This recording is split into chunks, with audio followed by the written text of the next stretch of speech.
자, 요즘에 다 재개발이나 재건축을 차익형 부동산으로 이렇게 관심이 있는 건 사실입니다. 그런데 상대적으로 재건축에 대해서는 규제가 높다. 이거는 어느 정도 우리 시청자님께서도 인식을 하고 있는 것 같아요. 그러다 보니까 상대적으로 규제가 낮은 재개발 쪽에 관심을 두시는 분이 상당히 많은 것 같습니다. 자, 그래서 우리가 투자 측면에서 재개발 쪽에 관심을 두는 것 자체는 상당히 바람직한 현상이라고 저는 보고 있어요. 그런데 의외로 이렇게 상담이나 이렇게 서로 얘기를 하다 보면은 재개발과 재건축 자체를 혼돈하시는 분이 의외로 많은 것 같습니다. 그래서 제가 오늘은 재개발, 재건축에 투자를 할 때 일단 일반적인 투자 상식을 말씀드리는데요. 좀 분량이 많은 관계로 제가 이번 주하고 다음 주까지 좀 나눠서 말씀 좀 드리도록 하겠습니다. 자, 먼저 재개발, 재건축 투자를 할 때 기본적으로 알아야 될 상식과 혼동하면은 안 되는 거, 또한 이런 재개발이나 재건축에 투자를 하실 때도 모르면은 그만큼 또 리스크 레벨이 높을 수밖에 없습니다. 그렇기 때문에 이러이러한 상품은 재개발지역이나 재건축에 투자하실 때 위험성이 어느 정도 있다, 이런 걸 꼭 확인해야 된다, 그런 측면에서 제가 오늘 말씀 좀 드리겠습니다. 자, 먼저 재개발과 재건축의 명확한 차이점을 정의로 알고 있어야 됩니다. 자, 우리는 기본적으로 재개발 하면 단독주택이나 이런 거 허물고 새로 지으면은 재개발, 아파트 허물고 새로 지으면 아파트 지으면 재건축, 이렇게 막연하게 알고 계시는 분들이 의외로 많다는 겁니다. 자, 그렇지 않다는 거죠. 그래서 먼저 기본적으로 자 공통점은 기본적으로 건물, 주택이면 주택, 아파트면 아파트가 기본적으로 노후됐다. 노후되기 때문에 뭔가 재생사업을 해야 된다 해서 거기에 살고 있는 주민의 주거 품질을 개선하기 위한 그런 목적의 재생사업이 재개발, 재건축 공통점이 되겠습니다. 자, 그래서 건축물이 노후됐다 하는 것은 재개발이나 재건축이나 다 해당이 된다라고 보시면 되겠고요. 차이점을 아셔야 됩니다. 기본적인 차이점. 자, 이렇습니다. 기본적으로 재개발이라고 하는 것은 그 지역에 상대적으로 기반시설, 기반시설의 대표적인 게 뭐겠어요? 도로 같은 경우를 들 수가 있겠죠. 기반시설이 상대적으로 열악한 지역에서 일어나는 재생사업이 재개발. 또한 기반시설이 상대적으로 양호하지만은 건물은 노후된 지역에서 일어나는 재생사업이 재건축. 이렇게 반드시 알아두셔야 됩니다. 그렇기 때문에 재개발과 재건축의 차이점은 기본적으로 기반시설이 양호한 지역이냐 열악한 지역이냐, 그다음에 또 극히 열악한 지역이냐, 이렇게 세분해서 보셔야 된다 이거죠. 그런데 일반적으로 이렇게 차이점이 있음에도 불구하고 아까도 말씀드렸죠. 단독주택이라든지 다세대, 빌라나 이런 게 밀집된 지역에서 일어나는 재생사업을 무조건 재개발로 인식하고 계시는 분들이 의외로 많다는 겁니다. 그렇지 않다는 거죠. 그래서 단독주택 밀집 지역에서도 재건축 방식으로 추진을 하고 있습니다. 그렇다면 우리가 재건축에는 종류가 두 가지가 있는 거죠. 자, 단독주택 재건축 방식이 있고요. 공동주택 재건축 방식이 있다는 거죠. 그러면 우리가 흔히 아파트 허물고 새로 아파트 짓는 곳이 이 공동주택 재건축 방식이 되겠고요. 단독주택 같으면 말 그대로 단독주택이나 빌라 밀집 지역에서 이걸 철거하고 새로 아파트 짓는 곳이 단독주택 재건축 방식입니다. 그런데 흔히 이걸 갖다가 재개발로 인식하고 투자를 했다가는 큰일 날 수 있죠. 왜냐? 이 재개발에는 없는 재건축에는 뭐가 있어요? 우리가 흔히 말하는 규제 중에 대표적인 게 재건축 초과이익 환수라는 게 있죠. 여기에도 해당이 된다는 겁니다. 단독주택 재건축 방식도. 또한 재건축 조합원 지위양도 금지라는 게 있죠. 조합원, 즉 조합 설립 인가 받고 3년 이내에는 처분을 할 수가 없다든지 이러한 규제의 대상이 될 수가 있기 때문에 이 단독주택 재건축 방식도 반드시 내가 재개발이나 재건축에 투자를 하실 때 이게 주택 재개발 방식인지 재건축 방식인지를 반드시 체크를 하시고 투자를 하셔야 된다. 정 모르겠으면은 조합 사무실에 조합의 명칭만 보셔도 그 앞에 재건축이면 재건축이라는 명칭이 들어가고요. 그러면 재개발이면 재개발이라는 명칭이 들어갑니다. 그래서 조합의 명칭만 따지셔도 우리가 이 둘을 구분을 하실 수가 있는 겁니다. 그래서 자, 재개발과 재건축을 절대로 혼돈하시면 안 되겠고요. 자, 그 다음에 요즘에 보면요. 자, 내가 노후된 지역에 빌라를 좀 한 채 이렇게 구입을 해두면은 여기가 재개발 지역이 되지 않을까, 이걸 기대를 하시고 이렇게 투자를 하시는 분들이 있습니다. 자, 그런 분들은 특히 이걸 잘 알아두셔야 돼요. 어느 지역, 어떤 지역이 재개발 지역으로서 구역 지정을 받을 수 있는지 그 부분을 반드시 알고 계셔야 됩니다. 자, 이렇습니다. 기본적으로 도정법에 그다음에 서울시 도정법 조례에 아예 명문 규정이 있습니다. 즉 법적인 요건이 충족이 되어야 재개발 지역으로 구역 지정이 가능하다는 거죠.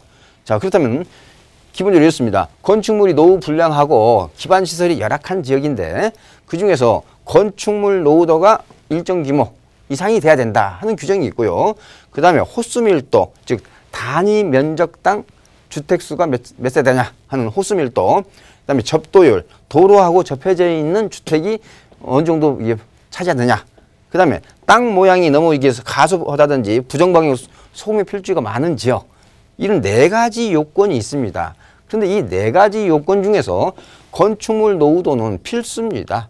필수이고 이 나머지 3개 중에서 1개를 선택적으로 충족이 돼야 됩니다.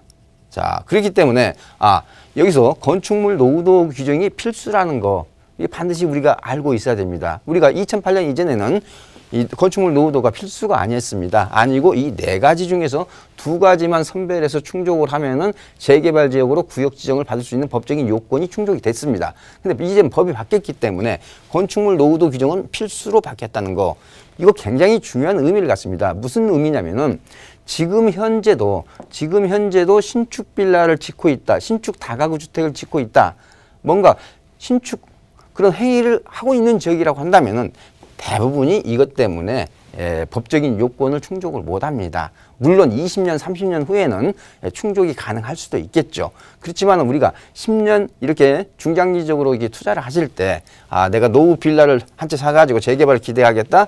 굉장히 어렵다는 겁니다. 그렇다면 현재 서울 같은 경우 기본적으로 재개발 구역으로 구역 지정이 됐다든지 아니면은 재개발 예정자가 붙어 있다든지 예정구역으로 이런 최소한 구역 지정이 되어 있지 않은 지역은 기본적으로 이런 건축물 노후도 규정 때문에 구역 지정 받기가 굉장히 어렵습니다. 또한 이러한 규정 때문에 오히려 현재 재개발 지역으로 구역 지정이 받은 곳이 희소성이 부각이 돼가지고 그만큼 또 투자 가치를 높여주는 겁니다. 그렇기 때문에 현재 구역 지정이 안 된 곳이라고 한다면은 굉장히 재개발 구역 지정으로 받기가 어려운 그런 법적인 요건이 돼 있다는 걸 반드시 알아두실 필요가 있겠습니다. 자, 그 다음에 우리가 조합 그러는데요. 조합에 대한 성격도 우리가 명확하게 좀 아실 필요가 있습니다. 자, 기본적으로 조합이란 게 뭐냐? 조합이란 것은 그 구역 내에 있는 토지 등 소유자가 자기가 보유하고 있는 주택이면 주택, 빌라면 빌라, 나대지면 나대지를 현물 출자해서 하나의 회사를 만들었다고 생각하십시오. 즉 하나의 주식회사를 만들었다.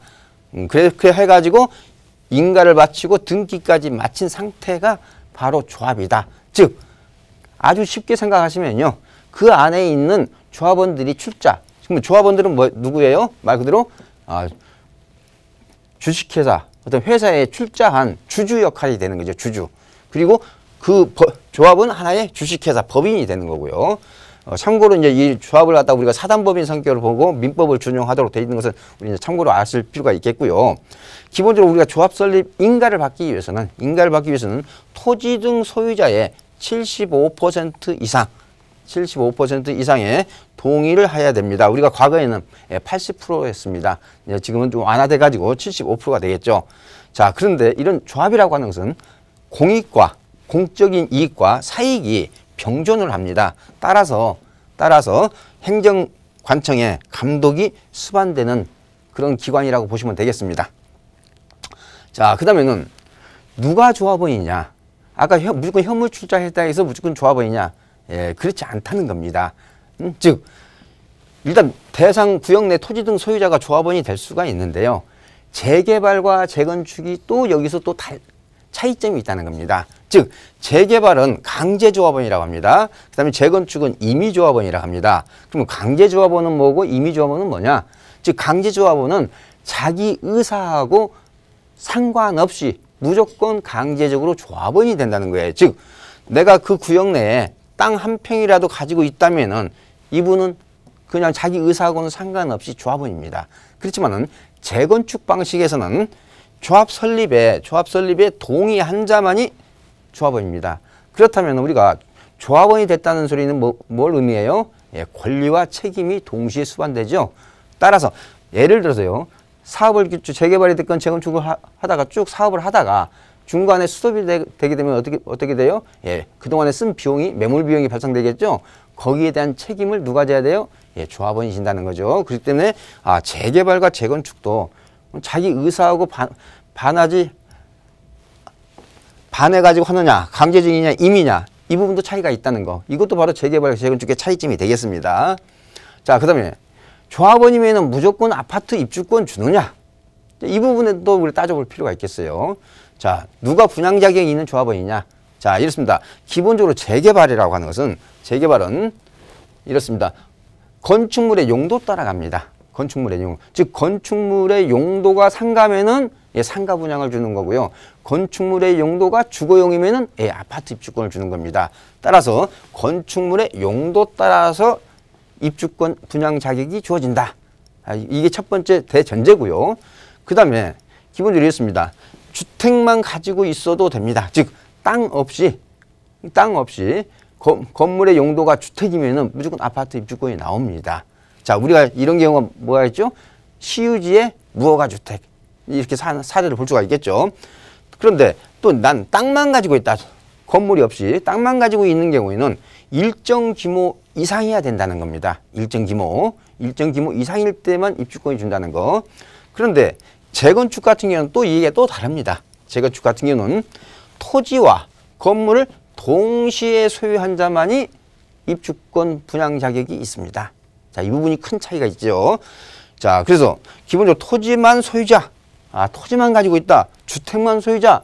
자, 이런 경우는 원칙상으로는 입주권 분양 자격이 없습니다. 그렇지만 우리가 간혹 입주권 자격을 주는 사례들이 있습니다. 이제 조합의 정관으로 정해가지고 구제해주는 차원이 있는데 그건 어떤 외회적인 사항이기 때문에 그걸 하나의 원칙으로 인식을 하시면 안 되겠습니다.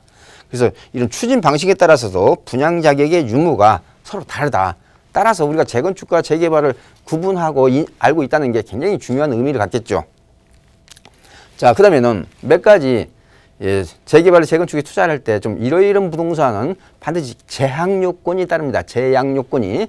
그런 것들을 미리 알아두실 필요가 있어요. 우리가 재개발 지역에 가면은요, 사실상 주거용 건축물이 많습니다. 이 사실상 주거용 건축물을 좀 이해하기 좀 제가 편하게 말씀드리면요.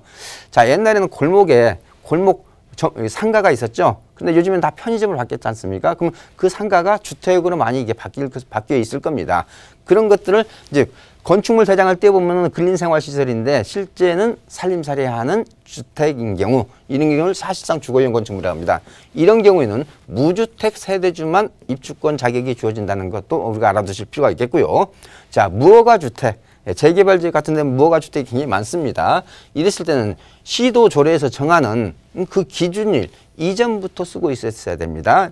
자, 이런 경우 이제 무허가 건축물 대장에 있다고 해서 무조건 다 주는 게 아니고 기준일 이전부터 해야 되고, 예를 들어 그 기준일 이전부터 주택으로 쓰고 있어야 돼. 현재는 주택인데 그 기준일 이전 시점에서는 예를 들어서 창고로 쓰고 있었다. 그렇다면은 입주권 자격이 없다는 거죠. 그다음에 장기 미준공 건축물이라는 거 뭘 의미하냐면요. 내가 올바르게 건축 허가는 받았는데 준공검사를 못 받은 거예요. 지금 사용 승인을 못 받고 그냥 현재 그대로 살고 있는 겁니다. 이랬을 때는 건축 인가, 즉 허가 시점 그 기준으로 판단하는 겁니다. 그때 주택으로 허가를 받았으면 주택으로 인정을 하고요. 상가로 받았으면 상가로 인정을 한다는 거죠. 그 다음에 전환 다세대라는 건 뭐냐면은 다가구 주택을 다세대 주택으로 이렇게 전환시킨 겁니다. 자, 이랬을 때는 이것도 일정 기준일 이전 여부로 판단을 하고요. 예, 전용 면적이 60제곱미터, 60제곱미터 이하이면은 우리가 흔히 말하는 전용 면적 85제곱미터의 입주 분양 자격이 없고요. 60제곱미터 이상일 때는 제한 없이 분양 신청이 가능하다는 거죠. 또한 도로 부지나 나대지 같은 경우는 일정 규모 이상이 돼야 됩니다. 근데 여기는 재개발만 해당되는 거죠. 아까 제가 재건축은 토지와 건물을 동시에 소유해야 된다는 전제 조건이 있었기 때문에요. 이런 경우도 일정 규모 이상이 돼야 되는데 우리가 여기서 한 가지 수치를 알아둔다면 아무런 제한 요건 없이 받고 싶다 하면 90제곱미터 이상이라는 것도 이 정도 숫자 정도는 좀 알아두시면 좋겠죠. 자, 그 다음에 공유지분. 공유지분 같은 경우는 특히 재개발 지역에서 상속이라든지 이런 과정을 통하면서 자연스럽게 이 공유지분이 이게 발생이 되고 있습니다. 이랬을 경우에도 기준일, 권리산정 기준일 이전부터 판단한다는 거. 자, 이런 경우도 또 그러면서 기준 1도 충족하고 면적도 90제곱미터 이상 두 가지 요건을 충족해야 된다는 것도 참고로 알아두시고요. 그 다음에 어느 구역에 집을 2채 이상 가지고 있는 다주택자가 있을 수 있습니다. 자, 이랬을 경우에는 반드시 조합 설립 인가 이전에는 처분이 가능합니다. 하지만 이런 다주택자 매물을 조합 설립 인가가 난 구역에서 취득을 하게 되면은 분양 자격이 없습니다. 그렇기 때문에 반드시 다주택자 여부도 체크를 하실 필요가 있겠고요. 그 다음에 협동주택이라는 게 과거에 좀 많이 있었습니다.